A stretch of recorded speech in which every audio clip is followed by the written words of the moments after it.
everyone needs that friend who tells them what's hot and what's happening. And my friend Lindan is just that person for me. When I speak to her, I always need to be poised to take notes. She mentions a new book that I have to read, or a restaurant that I've got to try, or an app that will make my life easier. A few months ago, she shared a business app with me, and I thought, this is crazy. You guys have all got to meet Lindan. So I'm going to introduce Lindan. Her career in creative services spans 15 years. She took a turn in fashion, she took a turn in film, and she's going to kill me for saying this, but if you've ever seen the Bride of Chucky movie, she was the hand model. So there you go. So she has beautiful hands as well. That's true. Lindan's dynamic, I guess would be a good way to describe it, dynamic journey has given her a singular sense for what's next and who's great.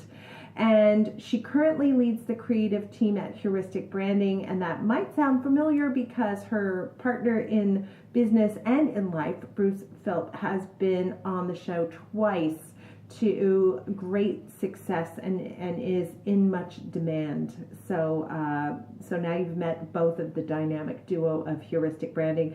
And just for the record, they did the rebranding of Business of Design, the website. So if you remember what it used to look like and what it looks like now, you'll know how genius they are. And they are currently going to relaunch and rebrand Kimberley Seldon Design Group, which I'm excited about. Now, during the interview with Lindan, she told me about several apps I was unfamiliar with, but now I've done some research and I can say I am a solid user of several of them. One of them, Dropbox, I would already have been using. It's invaluable to my team. If you work remotely, you can't live without it. I don't think you can live without it. Linda's going to recommend something called Trello, which is another great one to think about. And the two other apps she mentions that I now use almost daily, crazy, I can't believe how I live without them, are Scannable and Receipt Bank. Changed my life, these two apps. So she's going to describe what they're about. And again, if you're driving, don't try to write everything down. Go to businessofdesign.com, go to episode number 41, 5 apps you need now, and all of the links are going to be there for everything she mentions, okay? Everybody stay safe. And I should also mention, we take a little detour down a path where I talk about the fact that I have a need, let's call it a need, once in a while to have a little Kitsch in my life. I don't know if it's because I was born on April Fool's Day or I don't know why. But anyway, I have been in love with this silly little dog vase by Jeff Koons for many, many years. And I thought one day I'm just going to go and buy it. And I was shocked to find out it was thousands of dollars. So Lindan and I end up talking about it again. I did do some research online. I did find the vase for sale for $28,000, which I think is, I'm just not ready to buy a 6-inch tall vase that's a doggy for $28,000 yet, but I hope I'm not making a mistake. I'm still holding out, hoping I can do better on that. But one day I'm going to own that little vase, but I want to wrap up and tell you about that vase so you can Google it all online. We'll make sure we put a picture of the vase on the show notes as well. And if you get a chance, do us a favor, like us. Just give us a 5-star rating if you wouldn't mind when you subscribe on iTunes or SoundCloud, and then we'll automatically be waiting in your phone or on your iPad. When you're ready to listen, we'll be there. And we appreciate all that love. It means a lot to all of us back at the office. Speaking of back at the office, the fabulous Cheryl Horn is here. Thanks for having me. Of course, always. I know I feel like a broken record, but we do have a few more spots available for High Points. So those dates again, Cheryl, tell everybody about the trip. So it's April 13th to 15th. So it's 3 days. We're asking $11.95 for the trip. But the important thing is booking your hotel early. They do sell out so quickly. It's going to be a really full 3 days exploring the market, attending events as a group coaching sessions, personal coaching sessions with with you. We've got a full itinerary, so make sure you can join us for that. Yeah, and if you've never been to High Point, it can be extremely overwhelming. Where to go, how to shop, how to introduce yourself, how to take advantage of what's available at the market. So there's that. We'll handle all of that for you. As well, you don't have to bring a lot of extra cash for food and stuff. Most of your meals are going to be included on our trip, but there is a fun little market at High Point, and I've always found shopping there to be really tempting, but a credit card will work. So anyway, we'd love to have you join us. And Cheryl, thank you so much. Take care. We'll talk to you soon. Welcome to the Business of Design podcast with Kimberley Seldon. Brought to you by Business of Design, a coaching community for independent designers like you. We all know design matters. At Business of Design, we think designers matter too. Hey, Lindan, how are you doing today? Fantastic. How are you, Kimberly? I'm good, and I'm excited about this because I'm not that person who finds new apps and new technology quickly, and I'm not the person who adapts easily, but you are. So I was happy to have your ear today and ask you about some of the apps that all of us want to consider in our small businesses. Well, it's a total delight to be here today, Kimberly. Thanks for having me on, and I'm thrilled to bring some of these my favorite apps and my favorite technology to your BOD audience. Awesome. Okay, where are we going to start? Because I know you have quite a list. So which one are you going to choose to go with first? I'm going to start with Trello. The work that we deal with creative teams that are in different geographies a lot of the time. And when you're dealing with remote teams or remote clients in some cases, these apps are great. A couple of them integrate really well with each other, and that's kind of a bonus. So the first one is Trello. Trello is a mobile enterprise app for process and project management. So that's the official definition from their website. Yes. And the whole thing is about project management visualization. So it's kind of like working with Post-it notes on steroids. Ooh, I like Post-it notes. I'm not as familiar with steroids, but I get the concept. Have you ever heard of Kanban boards, Kimberly? No. So I think, and don't quote me on this, but I think it's like a Japanese organizational, the Kanban method is a Japanese organizational process from manufacturing. And basically, I think that I've seen Kanban boards done digitally as well, but I think that Trello is taking the basic functionality of Kanban boards and adding to it. So it creates this visualization of organizing projects that's super easy to share and to collaborate on, and it really promotes transparency, which is great. Okay, so right away when you say this, I think of projects like commercial, where you're doing a condominium, maybe you're doing the lobby or you're doing the hallways, and you're typically working with a board of directors, which means a lot of people want eyeballs on the process, right? So let's say you've got that commercial project. What kind of stuff am I going to use Trello for? So I'm going to tell you I'll use an example of one of the projects that we used. There's kind of two different ways of using Trello with groups of people, and I'll tell you a little story about each one. The one example that seems to relate best to what you're talking about with a commercial project, with a condo board, where everybody wants to be kept in the loop with the status, but maybe they have busy lives, and the asynchronicity of a digital place to receive information is going to be a lot easier for people who maybe have a hard time getting on a status call together. So for one of our clients, we have a board of, there's 3 primaries on the project, and then there's a board of another 8 people. So the way I use the Kanban board, the way I use Trello for them is I put all the information there, and I put a notice for approvals, and I can set dates, I can set reminders, and I can set it up in such a way that it notifies everyone on the board or on the whole team. And so that's super useful in that way. So you might have 16 people who want to be kept in the loop. And rather than sending an email with all of them CC'd and receiving individual replies from each and every person, which could be, annoying and time consuming, instead you put it in Trello.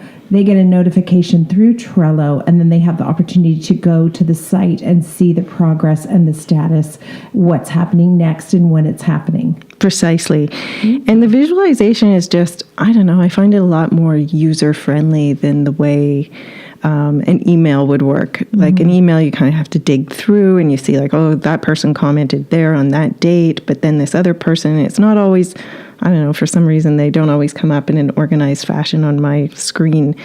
So with the Trello board, it really, it visualizes it in a way that it can be top line.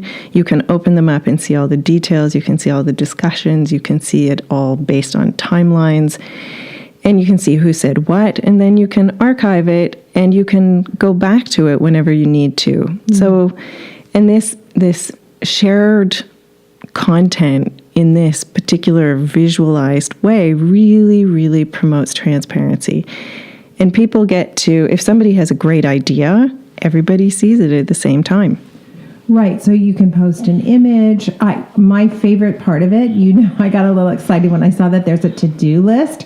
Not just that there's a to-do list, but you could actually check it off that you did it, and then it grays it out and crosses it off, which somehow makes me super excited, which shows you the sad state of my social life. But that's kind of a turn on for me right there. So I'm excited to start using it.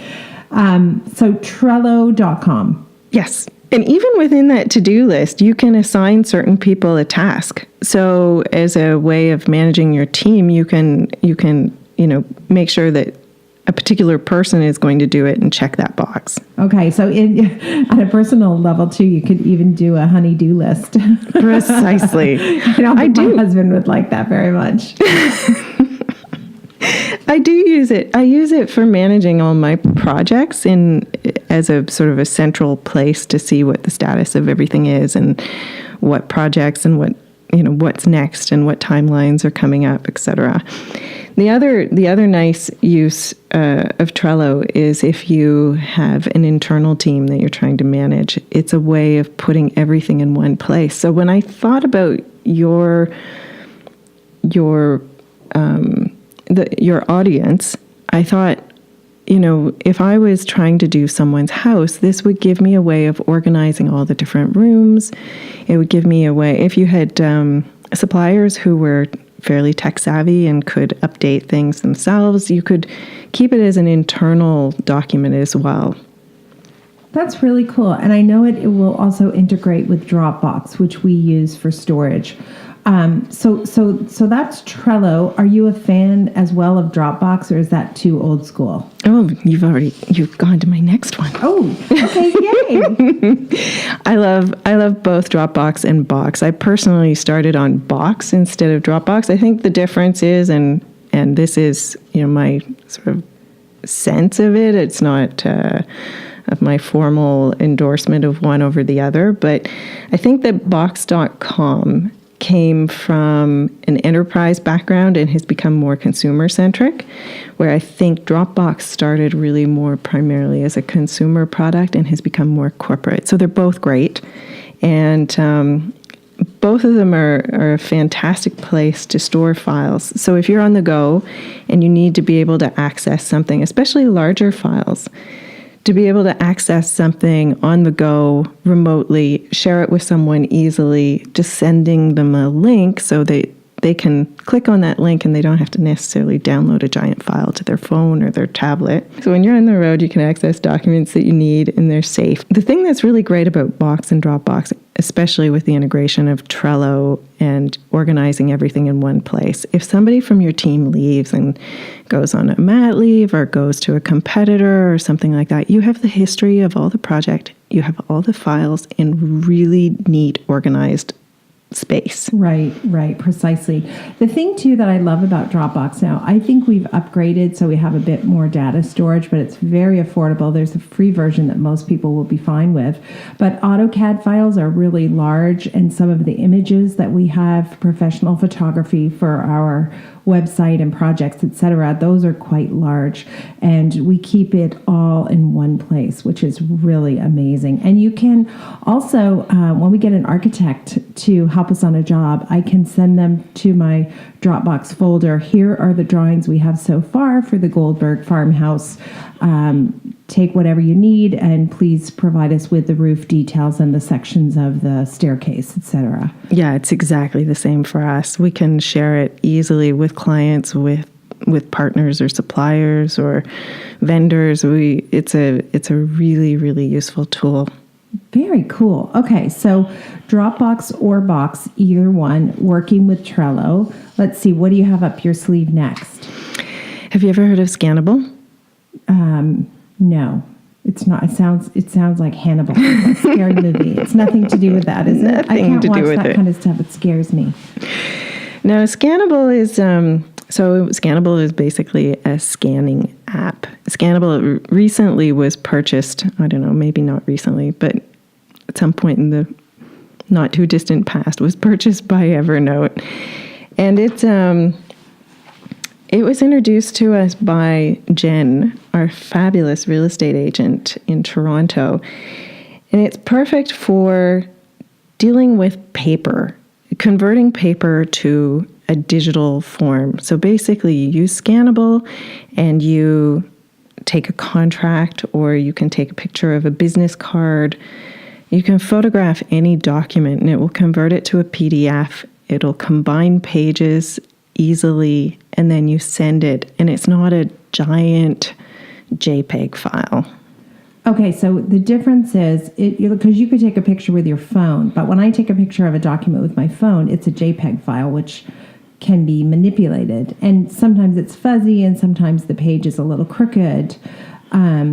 With Scannable, what you're talking about, it turns it into a PDF. Is the quality better? Because I notice sometimes when I take a picture with my phone, it's not very good. Yeah, and it sort of flattens the page for you as well, even when there's a little bit of a curve, like, when you open a book and the spine causes it to curve a little bit, it seems to flatten it. It identifies where the page edges are, so you don't have like the background of, your desk or your carpet or whatever you're so it's using. Neater, it's tidier. And it's a much higher quality. I think the technology recognizes where the printed material is with more clarity than a photograph does. It's less likely to pick up on shading and shadows. Okay. And now, is there a cost for Scannable? No, I'm pretty sure it was a free app, actually. Ooh, free is good. Everybody likes free, right?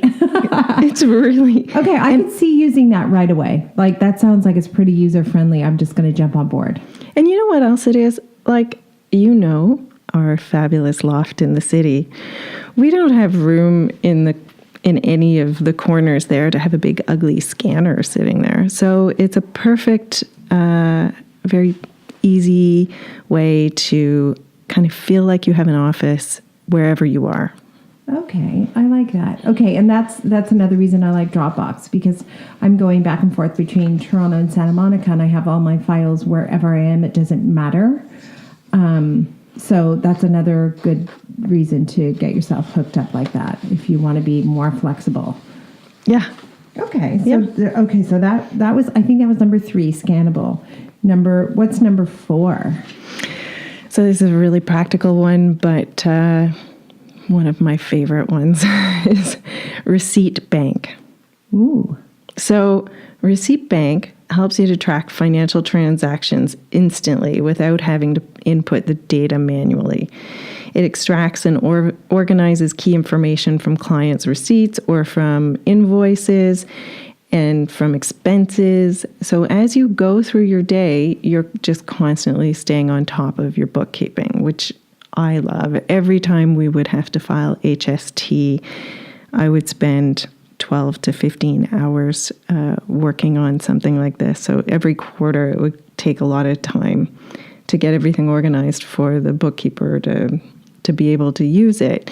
And I'd be inputting data like, the HST breakdowns manually, whereas this automatically extracts the HST from every receipt. It has some sort of technology that can identify where the tax is. Oh, wow. Okay, so I get a receipt, and I take a photo of the receipt?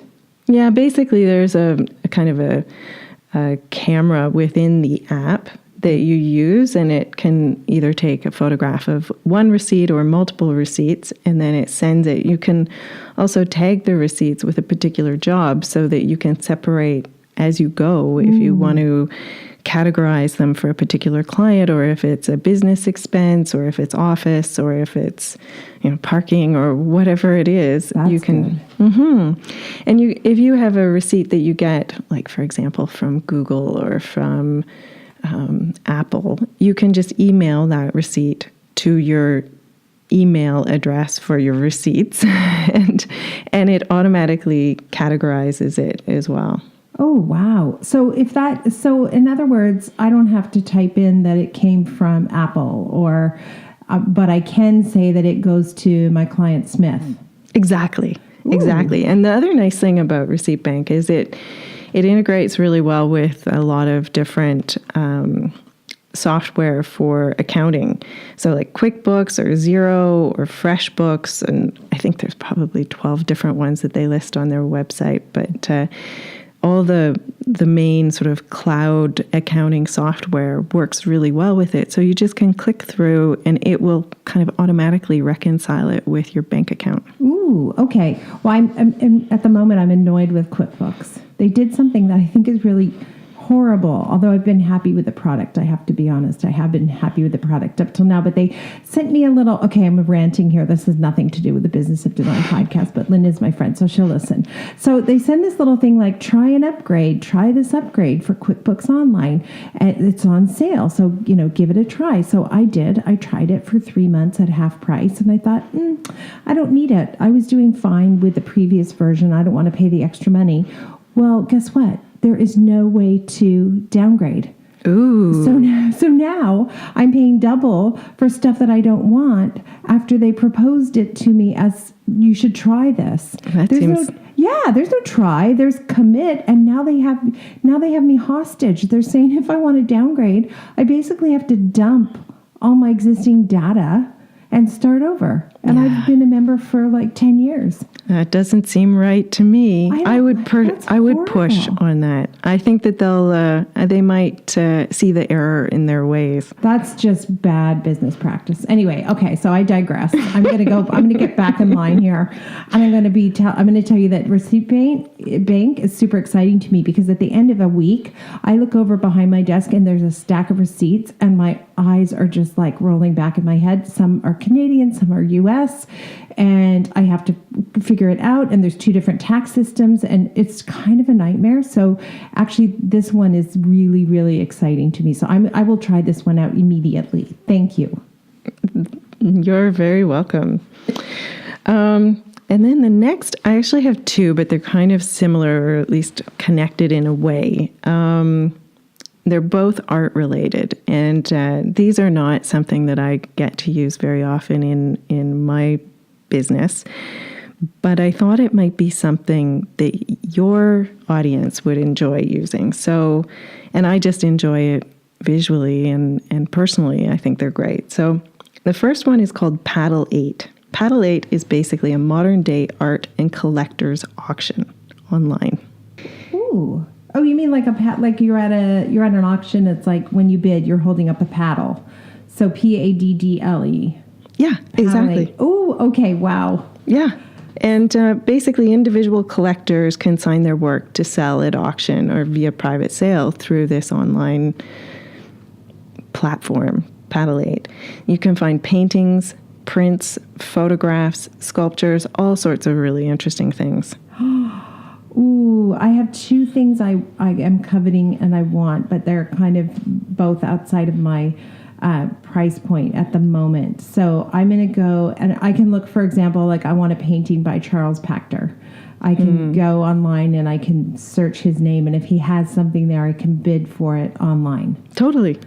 Ooh, that could be dangerous. You know, the other thing I want, I probably have told you this before, but I want that doofy little dog vase by Jeff Koons. That is crazy expensive. I just can't believe it. It's a little piece of kitsch, but for some reason I feel the need to own this. I think it was like, I don't know, tens of thousands of dollars. I can't believe it. And a knockoff won't do. I really want an original, like a really, I don't know what it is, but there you go. I think you need to have this. I do. I think it needs to be part of your world for sure. I do. People always are amazed that I like kitsch, but I don't. I like one thing of kitsch in a space, not a whole lot, but one thing I think is kind of fun. I think that a little bit of kitsch in a space communicates that you're not taking yourself too seriously. There you go. There you go. Yeah, it's like a wink. A wink.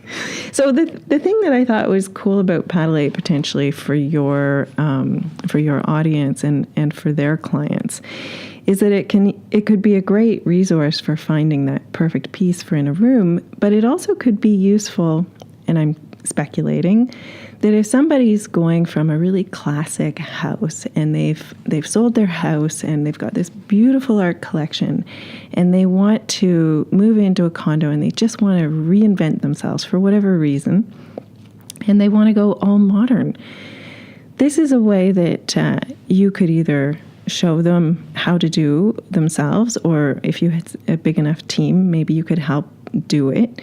You could sell a collection of art, and Paddle 8 has skilled art evaluators on their staff to make sure that you're getting, it's a third-party evaluation who is highly skilled in that particular realm. So you could help your clients, kind of liquidate things that they don't want anymore.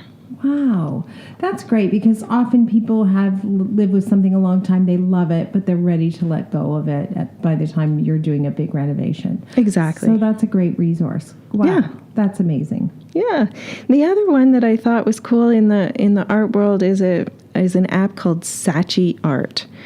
And this seems to be more focused on emerging artists. And so you can discover some young talent as they're on their trajectory to fame. And there's just some great pieces. I just find it great eye candy to look at at night when I'm falling asleep. So I'd keep an eye on that. And there's a funny function that Sacchi Art has. I don't know if Paddle 8 has it as well. I don't think so, but you can visualize a piece within a space. It has this virtual reality capability. So it goes through it uses your camera and the lens from your camera to look at a space. Let's say you want to put a painting above a fireplace. So you could show the client what that particular painting would look like over their fireplace. And it automatically... It uses the iPhone it uses the phone's technology to make it scaled correctly based on where you're standing in the room. Whoa, yeah. That is cool. That's really cool, because of course when we do styling, that's when we bring the artwork in, but we don't always have the client's permission to put holes in the wall. So to be able to show them, here's what we're thinking, this is where it would go, do we have your permission to A, buy it, and B, hang it, would be a game changer for me. So that's Sacchi Art. And don't worry if you're driving, you don't have to write these down. Every single link will be on businessofdesign.com under Lindan's episode 41, 5 apps you need now, this minute. Okay, so those are amazing apps. Thank you so much for always keeping me up to date.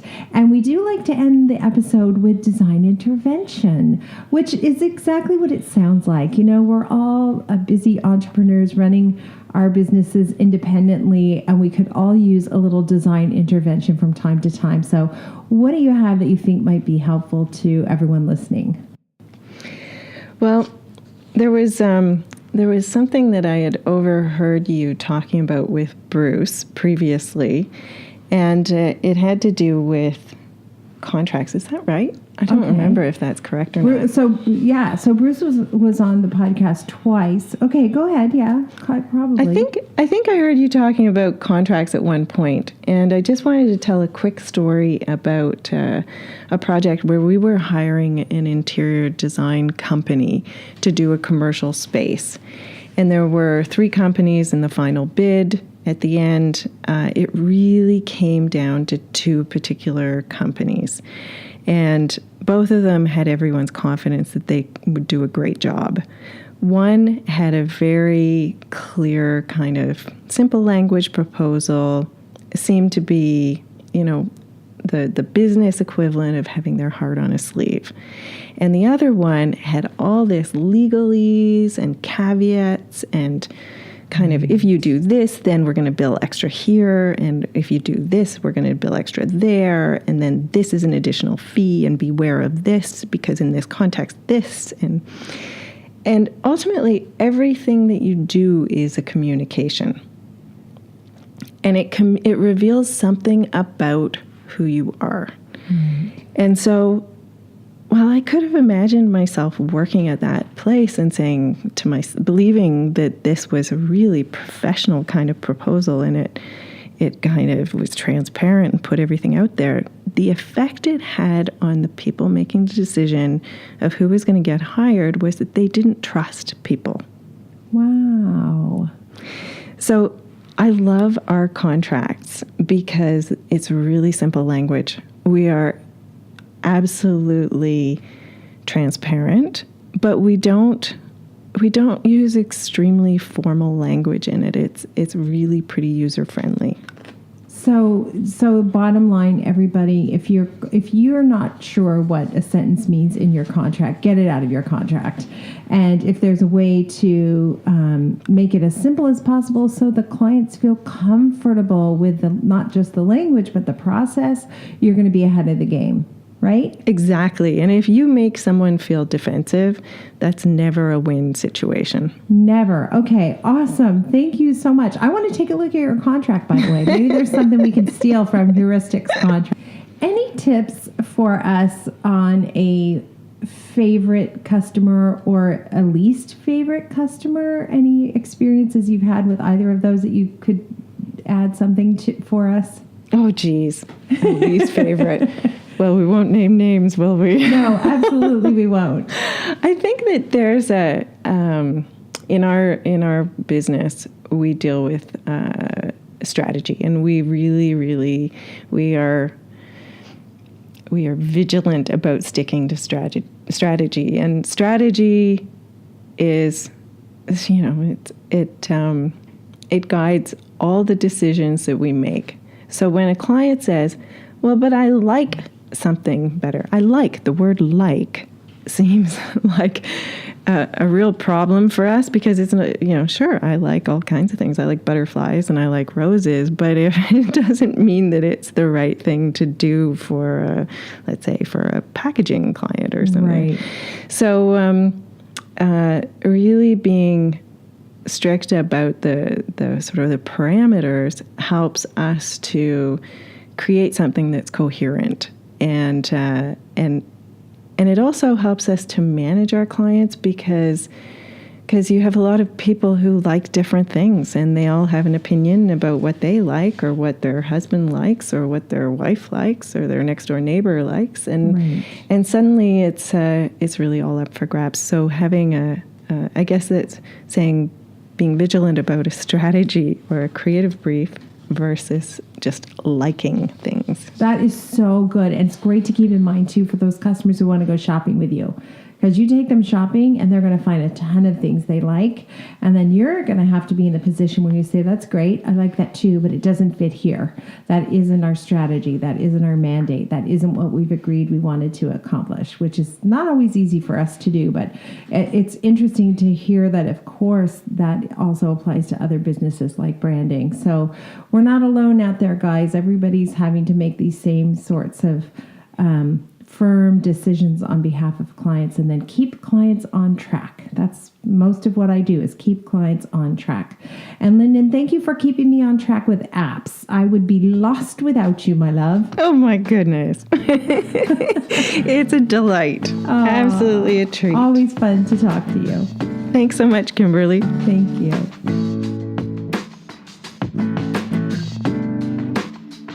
At Business of Design, we know it takes more than hard work and talent to successfully run a professional design firm. There are proven business strategies that can solve your immediate business challenges and transform your life. Don't try to do this alone. Join today and you'll have access to more than 100 video courses, plus access to Kimberley Seldon as your mentor and guide. Unlike traditional coaching, which can take years to produce tangible results, BOD is a fast track to immediate results for independent interior designers, decorators, architects, stagers, and landscapers just like you. Monthly membership is only $67.50. Annual members save 2 months and have access to Kimberley's contracts. What are you waiting for? Together, we will achieve extraordinary results. Start today.